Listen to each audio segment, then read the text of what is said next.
최강 시사.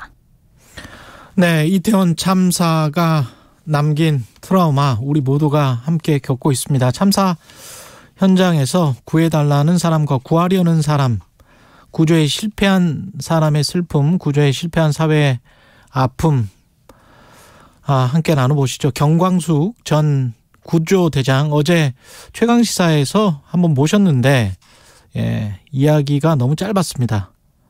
다시 전화 연결돼 있습니다. 안녕하세요, 대장님. 안녕하세요. 국가화재평가원의 경광숙입니다. 지금 전 국민이 겪는 트라우마를 구조대원들은 일상이죠, 이게. 워낙 이렇게 기가 막힌 사고라고 해야 되나요? 이게 어떤 목적을 말씀드리기도 참 어렵습니다만은 있어서는 안 될 이렇게 일들이 일어난 것 같고요. 구조대원들 같은 경우는 구조를 못한 책임감 때문에 트라우마가 있어도 표현도 못합니다. 그러다 보니 직원들이 심리적 압박이라든지 또 그런 외적인 행동들이 아주 심하게 나타나는데요. 출근해도 혼자 있는 시간이 많고 눈에 초점도 없고 멍하게 허공을 바라보는 그런 모습들이 너무 많거든요. 대장님은 삼풍백화점 때도 구조 현장에 있으셨잖아요? 네, 그렇죠. 그렇죠. 그다음에 성수대교 때도 있으셨어요? 네. 그때는 어떠셨습니까? 삼풍백화점 붕괴 사고 이전에는 출동 현장에서 심한 그런 어떤 상황에 대한 그런 목격에도 트라우마에 대한 그런 거를 직장에서 이렇게 해결해 주는 그런 게 없었습니다. 그래서 본인이 스스로 해결해야 했어요. 그러는데 삼풍백화점 붕괴 사고 이후에는 출동한 대원들에 대한 근본적으로는 좀 이렇게 체계가 구축이 됐다 이렇게 말씀드릴 수가 있고요.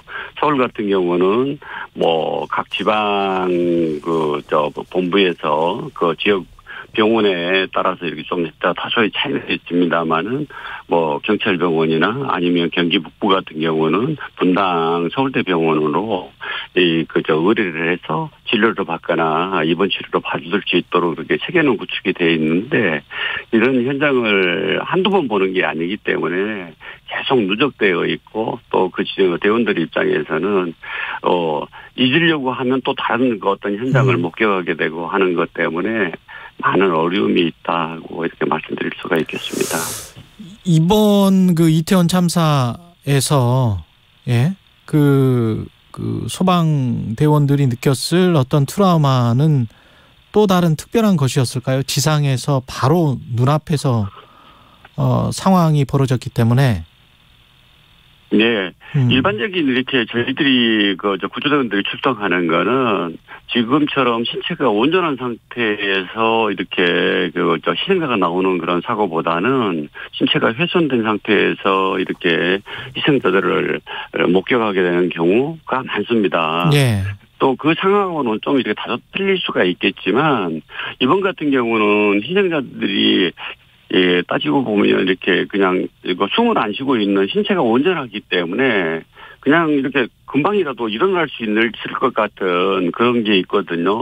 그런데도 불구하고 본인이 이렇게 심장 마사지를 하고 심폐소생술을 시행을 함에도 불구하고 시간이 어느 정도 경과돼 가지고 죽음이라는 그런 어떤 모습들이 나타나고 평가가 된다고 하더라도 금방 돌아올 것 같기 때문에 그렇게 심장 압박을 멈출 수가 없거든요. 그런데 이제 그걸로 인해 가지고 그렇게 노력을 하고 했음에도 불구하고 돌아오지 않을 때 구조대원들이 느끼는 허무함 그런 게 굉장히 오랫동안 남을 수가 있습니다. 그래서 삼풍백화점 사고 같은 경우에서도 거기 출동했던 대원들이 몇몇 분이 제가 알기로는 극단적인 선택을 한 분들이 계시거든요. 그렇기 때문에 후배 소방관들이요? 네. 제가 알기로는 세 분이 제 생을 마감하신 걸로 알고 있습니다. 그런데 이번에 출동했던 현장에 출동했던 분들도 또 그런 거를 겪지 않으려고 그러면 잘 이겨내야 되고 또 그 어떤 트라우마 증상이 나타난다면 현재적으로 치료를 받고 그 어떤 치료에 따라서 그게 어렵다면 뭐 입원 치료를 해서라도 좀 극복할 수 있도록 해야 되겠죠. 또 구조대원들뿐만이 아니라 현장에서 그거를 지금 목격한 어린 친구들이 있지 않습니까? 예. 그 친구분들도 그런 증상이 나타난다면 빨리 병원을 내원하셔서 전문가의 진단을 받고 거기에 따른 치료를 하셔야지 그게 시간이 단순하게 경과된다 해가지고 잊혀져 가는 건 아닙니다. 예. 그렇기 때문에 그런 부분에 대해서도 그 현장을 목격하신 분들은 좀 각별한 신경을 좀 써주셔야 되는데 거기 갔는지 안 갔는지를 누가 모르지 않습니까? 그렇죠. 그렇기 때문에 본인들이 그거를 목격하신 분들은 그 트라우마 탈출을 위해 가지고 꼭 이렇게 또 전문가의 도움을 받아야 된다 이렇게 권하고 싶습니다. 주변의 가족이나 친구도 각별하게 좀 신경을 써야 될 것 같고 아까 네. 김백겸 경사 현장에서 어떻게든지 사람들을 구하려고 노력했던 경찰관인데 계속 이제 죄송하다는 이야기를 반복하잖아요. 네. 그게 어떤 의미일까요? 뭐 어떻게 보면 경찰관이나 소방관이나 따지고 보면 같은 사람입니다. 근데 그분들은 그 나름대로에 가지고 있는 게 임무수행이라는 게 있거든요. 그렇죠. 그런데 그 역할을 제대로 못했기 때문에 그 본인이 가지는 그 어떤 그 죄책감 그런 게 누구보다도 더 클 수 있습니다. 그렇기 때문에 그분들이 잘 이겨내셔야 되는데 그렇지 못하고 이겨내지 못하게 되면 저처럼 많은 시간을 이렇게 고통을 받을 수도 있거든요. 네.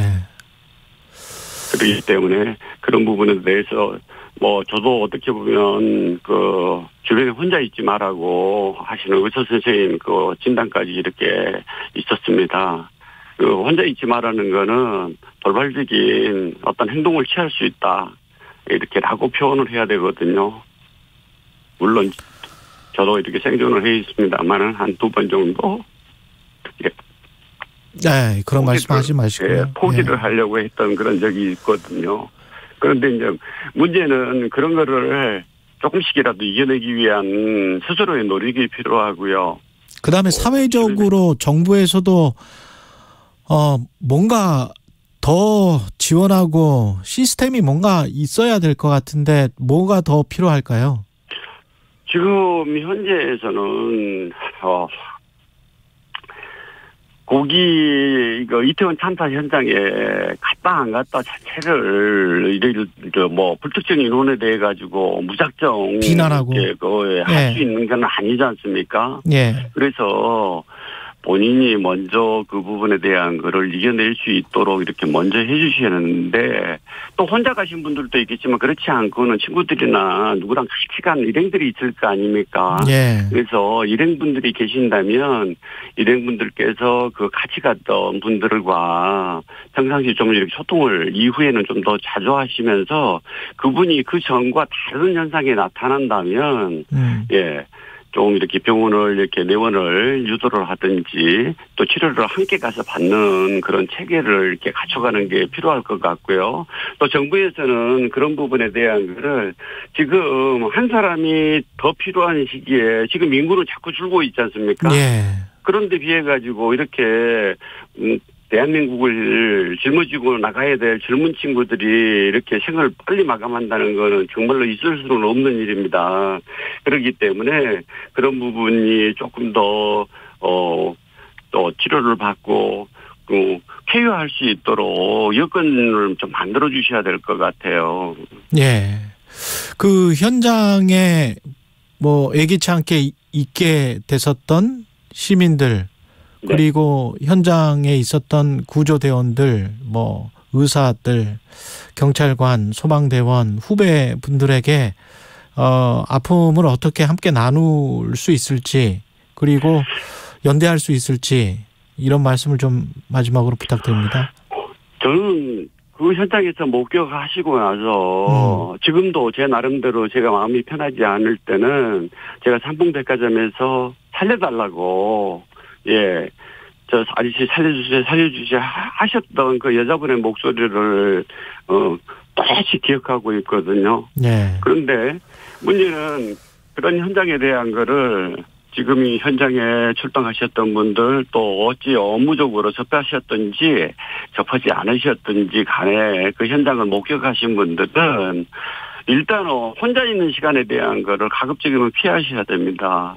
그리고 가급적이면 그렇게 좀 이렇게 마음을 안정시킬 수 있는 그런 분위기를 좀 같이 조성을 하면서 조금 이리 혼자서 그거를 다시 한번 되돌이킬 수 있는 그런 부분에 대한 걸 좀 피해야 될 것 같고요. 제 경험 같으면 가급적이면 언론의 보도도 뉴스 시간대를 피했으면 하는 그런 바람입니다. 안 모시고, 예. 네. 어려운 말씀. 예. 보게 되면 자꾸만 더 생각이 나니까. 예. 많이 나게 되니까요. 어려운 말씀 나눠주셔서 감사드리고요. 경광숙 전 구조대장이었습니다. 고맙습니다. 예, 수고하십시오. 예.